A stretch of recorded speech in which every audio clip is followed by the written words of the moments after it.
बिस्मिल्लाहिर्रहमानिर्रहीम अस्सलाम वालेकुम फ्रेंड की हाल चाल थोड़ा उम्मीद करें सब फ्रेंड ठीक होंगे खैरियत नाल होंगे तो मेरी दुआ मेरे देखने वाले जिथे भी रहन खुश रहन आबाद रहन आमीन सुमा आमीन तो फ्रेंड आज जी वीडियो वा और मेरी इनके मैं आज शाम टाइम की काम करती है की पकानी है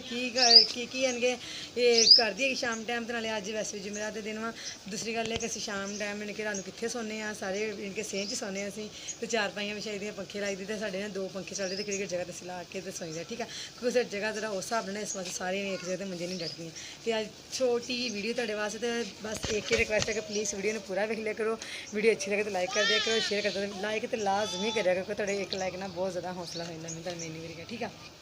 ਤੁਹਾਡੀ ਸਪੋਰਟ ਦੀ ਮੈਨੂੰ ਬਹੁਤ ਜ਼ਿਆਦਾ ਜ਼ਰੂਰਤ ਆ ਫਰੈਂਡ ਉਹ ਕਿੱਥੇ ਗਏ ਮੇਰੇ ਸਬਸਕ੍ਰਾਈਬਰ ਜਿਹੜੇ ਮੈਨੂੰ ਵੇਖਦੇ ਹੁੰਦੇ ਸੀ ਸੋ ਗਏ ਕਿ ਉਹਨਾਂ ਦਾ ਪੈਕੇਜ ਹੀ ਮੁੱਕ ਗਿਆ ਹੁਣ ਮੇਰੀ ਵੀਡੀਓ ਨਹੀਂ ਵੇਖਦੇ ਬਹੁਤ ਘੱਟ ਵਿਊਜ਼ ਆਉਂਦੇ ਆ ਤੁਹਾਨੂੰ ਪਤਾ ਤੁਹਾਡੀ ਸਪੋਰਟ ਦੀ ਮੈਨੂੰ ਜ਼ਿਆਦਾ ਜ਼ਰੂਰਤ ਆ ਤੁਸੀਂ ਤੁਹਾਡੀ ਮਿਹਰਬਾਨੀ ਮੈਨੂੰ ਸਪੋਰਟ ਕਰੋ ਜਿਵੇਂ ਪਹਿਲੇ ਕਰਦੇ ਸੀ ਉਵੇਂ ਕਰੋ ਹੁਣ ਤੁਸੀਂ ਦੇਖ ਹੀ ਰਹੇ ਹੋ ਕਿ ਇੱਕ ਦਿਨ ਦੇ ਵਿੱਚ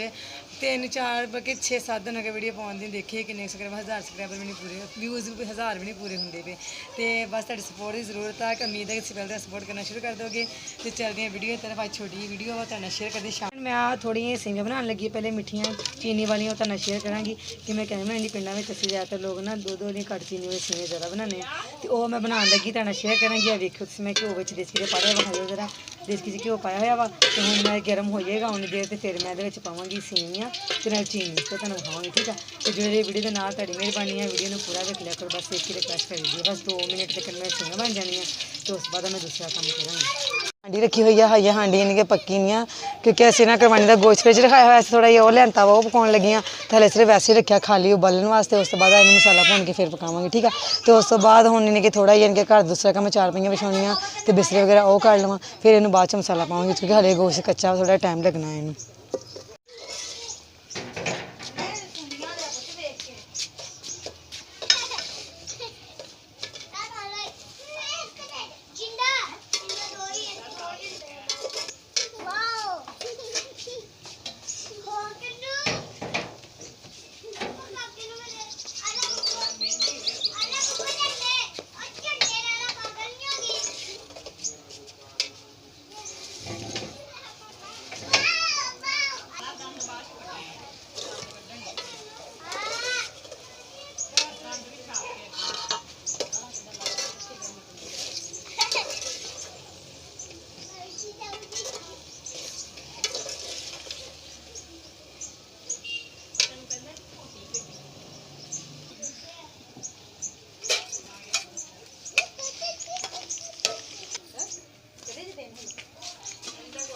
पैसे कितने आ